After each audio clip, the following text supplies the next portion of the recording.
Hai semua, Assalamualaikum. Pada hari ini saya nak kongsikan lagi resepi masakan rumahan yang bahan utamanya petai.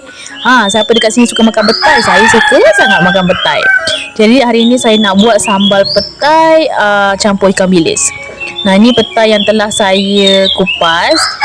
Dan bagi yang nak tahu cara kupas ni macam gini je Dia ada dekat dalam ni. Kita tinggal kupas je lah. Ada orang masak sambal petai suka sekali dengan kulitnya.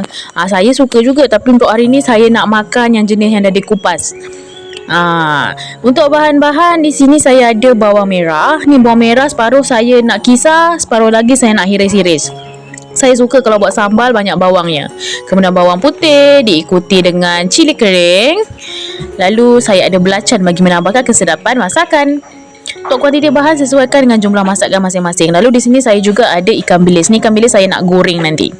Jadi kesemua bahan-bahan tu tadi saya nak kisar sehingga lumat. Kecuali ikan bilis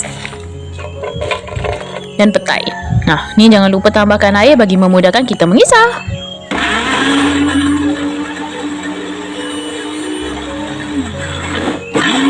Mari kita ke langkah yang selanjutnya. Tuangkan minyak menggoreng dan panaskan minyak. Jika misalnya minyak dah panas, bolehlah goreng kita punya ikan bilis sehingga garing.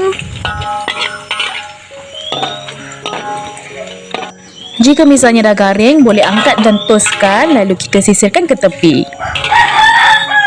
Nah, biasanya anda kalau petai sukanya masak apa? Mungkin boleh kongsikan kepada kita semua.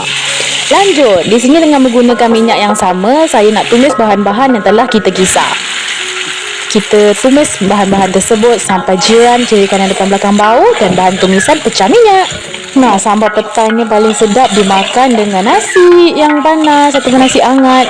Apalagi kalau dimakan dengan lempeng kan, dah tak perlu menu lain, itu je dah cukup. Lanjut, di sini saya tambahkan garam, gula dan juga penyedap rasa. Untuk MSG ni bagi yang gunalah, yang tak guna boleh skip. Lalu saya masukkan air. Lalu kita masak hingga pecah minyak. Jika misalnya dah pecah minyak, bolehlah masukkan kita punya petai.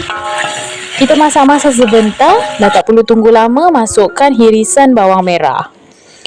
Lalu diikuti dengan kita punya ikan bilis yang telah kita goreng. Setelah kita masukkan ke semua, dah tak perlu tunggu lama lah.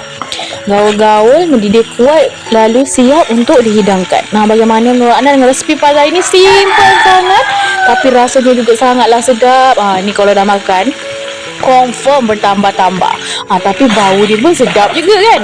Rajinlah gosok gigi. Jadi macam biasa, kalau suka jangan lupa tekan like, jangan lupa share agar mereka yang lain juga turut dapat mengetahui tentang resepi satu ni. Dan jangan lupa subscribe for more video. Jumpa lagi di next video guys. Bye bye guys.